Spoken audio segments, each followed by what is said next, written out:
И следува еден фантастичен разговор во време кога на младите им се потребни практично примери за во растењето, во едукацијата, во образованието.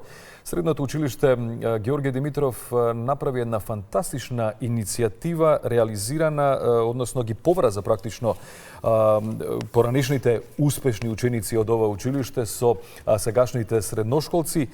Преку непосредна размена на искуства, младите имаа можност да слушнат како изгледа патот до успехот, меѓутоа повеќе за овој проект се разбира во продолжение од професорката Сузана Димитриевска и се разбира нашите две прекрасни гостинки. Што треба да ги пофалиме дека распустот им започна, но сепак и утрово станаа рано, дојдоа и ќе ни бидат наши гостинки. Токму така добре дојде за Бојана Змејковска и Софија Коруновска. Фала ви на поканата. Добре ни дојдовте. Така.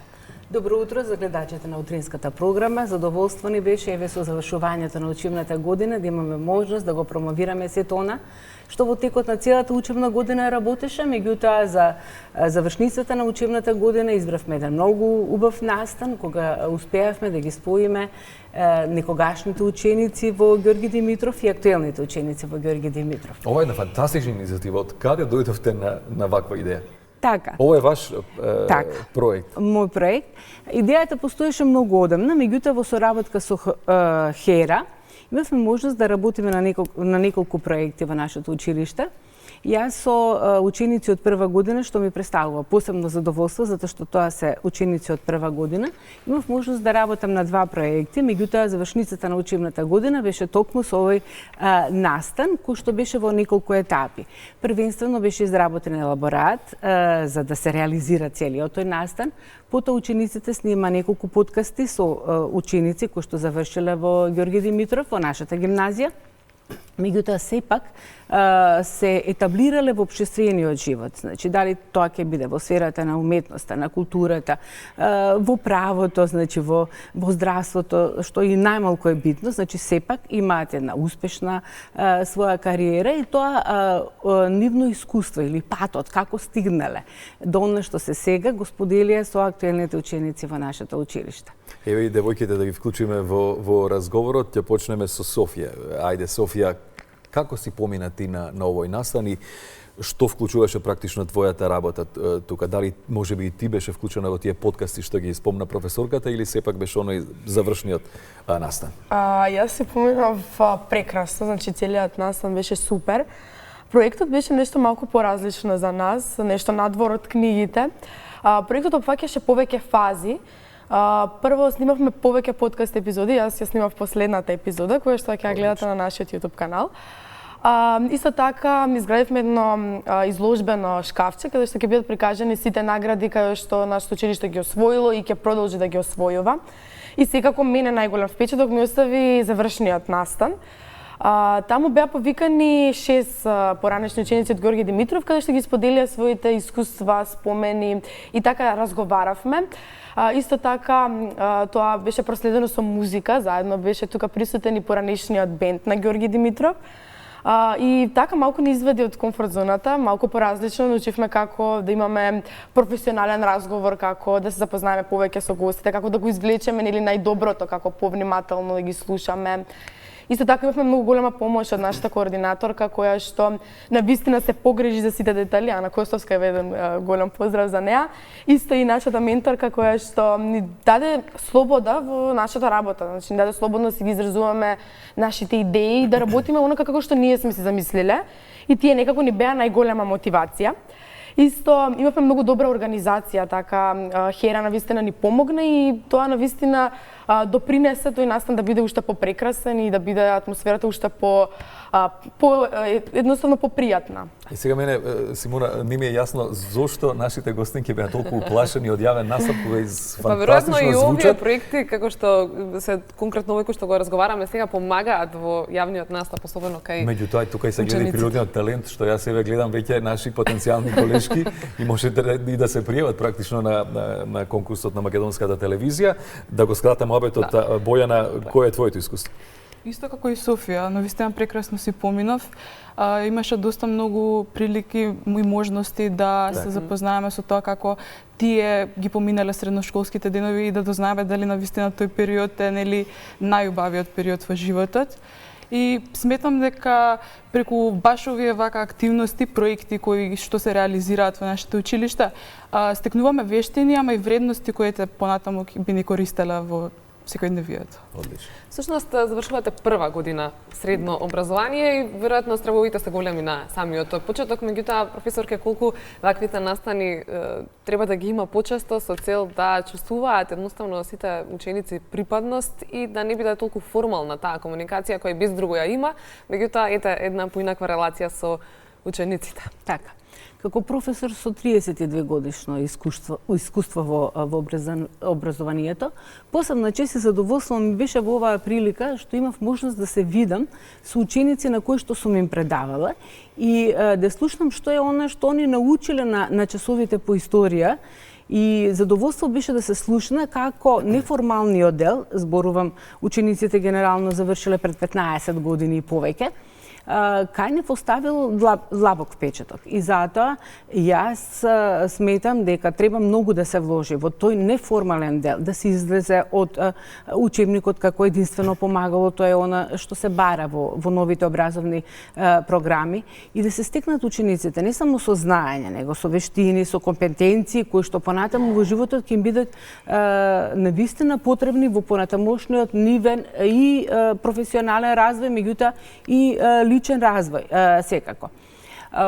Идејата започна заради тоа што во Георги Димитров навистина има многу успешни ученици кои што се докажале во сите сфери на општественото живење и за мене посебно представува задоволство тоа што значи надминуваме она рамка за добар професор. Значи поминаа времињата кога добар професор е некој што пишува петки. За мене добар професор е професор кој што ќе успе да ги научи своите ученици за она што следи понатаму во животот. А тоа се пак ќе кажам и оние неформални разговори кои што се водат посебно на моите часови по историја, но уште поголемо задоволство ми е што моите ученици ме надминале мене, што говори дека јас сум најдобар професор. Се шалам, меѓутоа навистина задоволство е кога ќе слушнеш дека учениците со кои што си работел во период од 4 години навистина постигнале нешто.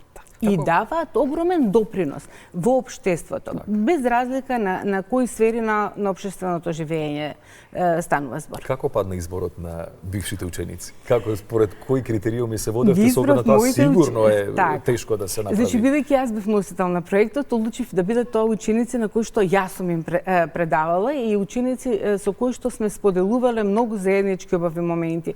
Јас конкретно со еден од соговорниците, Матеј Петров, како сега се сеќавам, значи они има час историја петок, 6 час, меѓутоа сите тие дискусии кои што се воделе на часот продолжува и во вечерните часови и оставија врз нив навистина длабоки траги.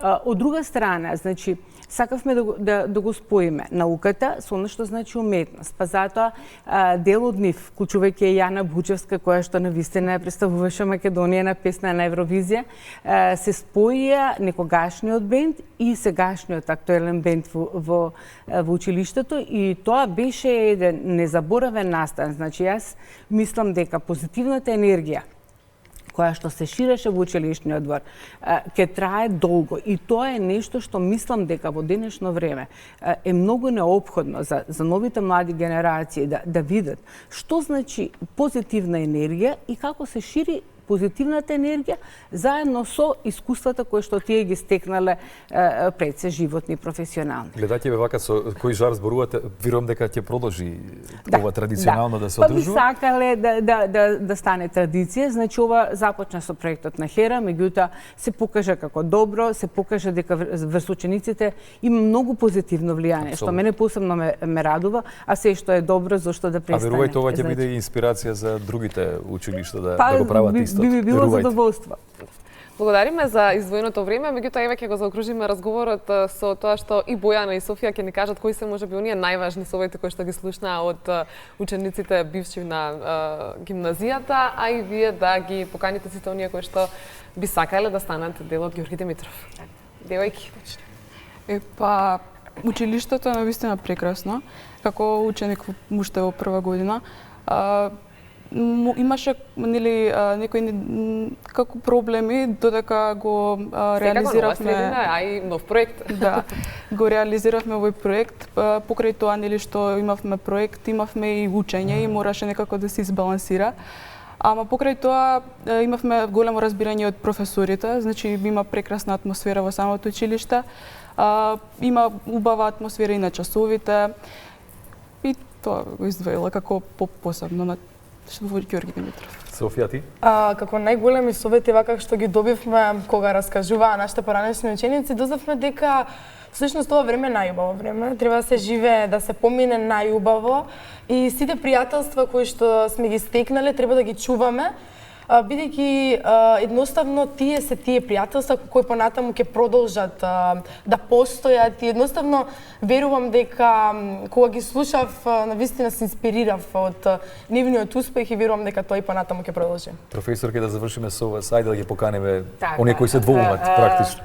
Еве, во теке описната политика, мислам дека колку би изборувала јас не би било доволно, меѓутоа коментарите на учениците апсолутно беа доволни и можеби инспиративни да бидат тие дел од проект Седевме во исти клупи, така да би ги поканила да додат во нашето училиште, затоа што навистина постои една позитивна клима на работа, што мислам дека е многу добра за ова време.